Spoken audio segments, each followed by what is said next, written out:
Buenas tardes, soy el doctor Jesús Antonio González Hermosillo González y agradezco al doctor José Jalabe, presidente de la Academia Nacional de Medicina, y al doctor Marco Antonio Martínez Ríos, coordinador de cardiología, la invitación para estar con ustedes hablando sobre COVID-19 prolongado, síndrome post-COVID.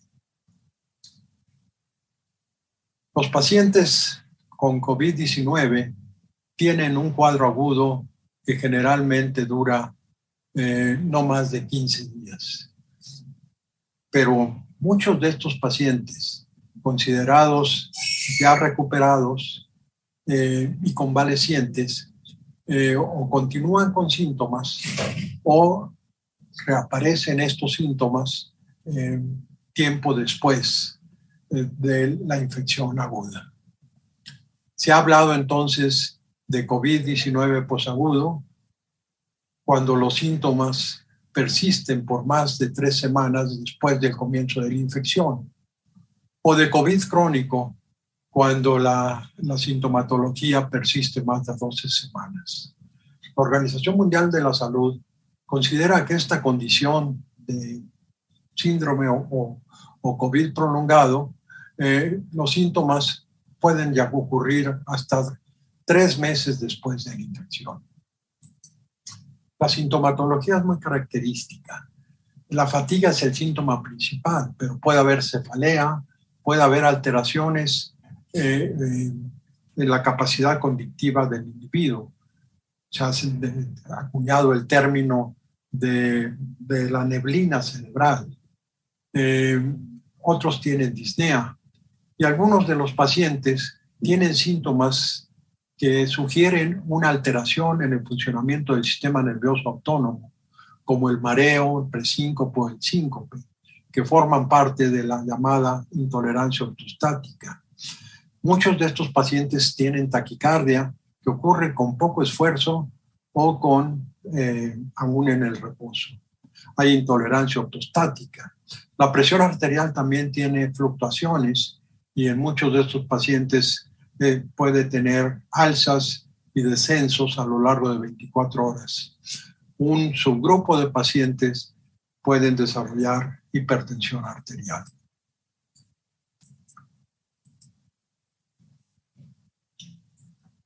La duración de estos síntomas en el síndrome post-COVID no está bien definida, aunque la mayoría de los autores considera que dura entre 3 y 6 meses.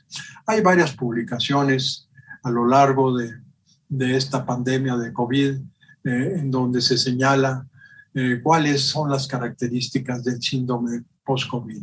En todas ellas se concuerda que el síntoma principal es la fatiga y que estos enfermos no tienen ninguna evidencia de daño orgánico ni en el corazón ni en los pulmones.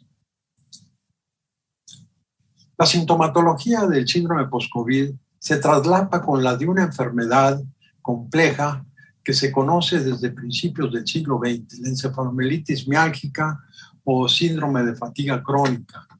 Esta es una enfermedad endémica que afecta a todas las razas y grupos de edad y que se ha descrito tanto como casos esporádicos como en series de individuos. En los Estados Unidos, Norteamérica, casi 3 millones de individuos tienen el cuadro clínico de esa encefalomielitis miálgica. Como es una enfermedad compleja, se han planteado diferentes mecanismos etiológicos y mecanismos fisiopatológicos para explicarla. Lo que es evidente es que desde sus primeras descripciones, después de la epidemia que hubo en los años 30 de poliomielitis, es una infección. Esta infección puede ser viral, bacteriana o parasitaria, pero también en algunos de ellos se ha encontrado evidencia de inflamación crónica y evidencia de una alteración en la regulación inmune del paciente. En algunos de ellos parece haber pues, un proceso autoinmune en donde se favorece el daño a los nervios periféricos de fibra fina, las fibras que llevan la información del sistema nervioso simpático. Nosotros en el Instituto de Cardiología estudiamos de 130 individuos que fueron hospitalizados con COVID-19 y los seguimos por entrevistas telefónicas durante un año. En ellos la fatiga también fue el síntoma más común, ocurrió casi en el 50%. Quiero señalar que cuando menos un síntoma estaba presente en el 90% de estos individuos. Lo único que encontramos fue que los individuos con sintomatología de síndrome post-COVID tuvieron una hospitalización más prolongada y que eran de mayor edad. El síndrome post-COVID se presentó entre 40 y 50 años. La fisiopatología del síndrome post-COVID y de la encefalomielitis miálgica también tiene muchos puntos de convergencia. En ambos procesos existe un problema de disfunción mitocondrial en el cual va a aumentar el estrés oxidativo y esto va a determinar también inflamación crónica de bajo nivel y de evolución prolongada. Entonces, la interacción entre estrés oxidativo e inflamación parece ser la base o sustrato fisiopatológico de este estrés oxidativo, de esta síndrome post-viral. ¿Cómo puede el SARS-CoV-2 afectar al cerebro en el síndrome post-COVID-19? La invasión viral del cerebro se puede hacer directamente por los nervios olfatorios, por la vía sanguínea o por el nervio vago. En el cerebro, entonces, vamos a tener tanto en mitocondrias de las neuronas como en las células endoteliales del cerebro un problema de desequilibrio en el sistema renina-angiotensina-aldosterona. Esta activación del sistema renina-angiotensina-aldosterona va a ser responsable de un desequilibrio del sistema nervioso simpático con predominio de la modulación simpática. Señalábamos que algunos de estos pacientes con síndrome post-COVID tienen hipertensión. Esto ha sido publicado recientemente y en un estudio en China de 190 pacientes hospitalizados con COVID-19 se les detectó hipertensión arterial de reciente comienzo. Estos individuos no tenían hipertensión antes de sufrir la infección por el virus y estos pacientes desarrollaron casi el 9% hipertensión arterial neurogénica, hipertensión arterial mediada por hiperactividad simpática. Los autores demostraron que la hipertensión fue más frecuente en los que tenían más daño miocárdico, a juzgar por niveles más elevados de troponinas. Pero también demostraron que estos pacientes tenían, cuando se les determinó, niveles mayores de angiotensina 2 como un marcador de desequilibrio del sistema renina-angiotensina. El sistema renina-angiotensina es fundamental para el control de la presión arterial. Recuerden ustedes que el angiotensinógeno, por acción de la ECA, se va a convertir en angiotensina 1. La angiotensina 1 va a convertirse en angiotensina 1,9. Luego la angiotensina 1 por la ECA se va a convertir en angiotensina 2 y esta angiotensina 2 normalmente va a catalizar por la acción de la ECA2 en angiotensina 1,7 que tiene papel vasoprotector porque es vasodilatadora y antifibrótica. La angiotensina 2 tiene papel vasoconstrictor y profibrótico al actuar sobre los receptores AT1. Esto es lo que pasa en condiciones normales para mantener la presión arterial a través del tono vasomotor y de un adecuado control de la volemia por la acción del riñón, de la retención de sodio y agua.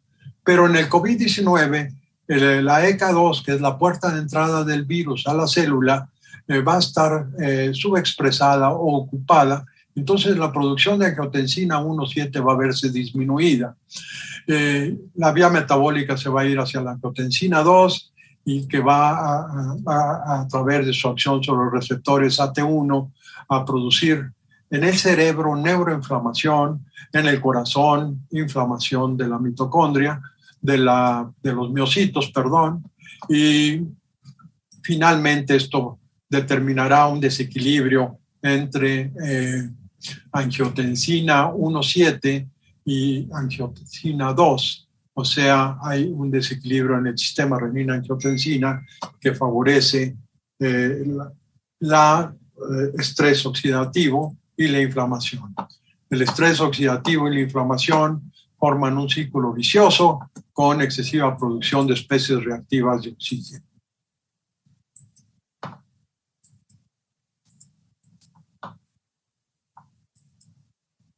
Otra de las manifestaciones del estrés del síndrome post-COVID es la intolerancia ortostática con mareos, presíncope y síncope. Uno de los fenotipos más comunes es la taquicardia postural ortostática o POTS, que ocurre y se ha descrito hasta en el 75% de los pacientes con COVID prolongado.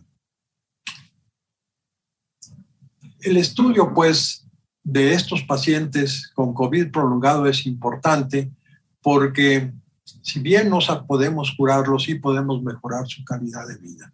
El tratamiento consiste en medidas no farmacológicas y medidas farmacológicas. La rehabilitación física, desde luego, que juega un papel primordial. Dentro de los fármacos que se han utilizado para manejar a estos pacientes están los simpaticolíticos, los de acción central, como la clonidina, y los beta-bloqueadores adrenérgicos a dosis bajas. Los antioxidantes también empiezan a utilizarse con bastante éxito para mejorar, como he señalado, la calidad de vida de los pacientes.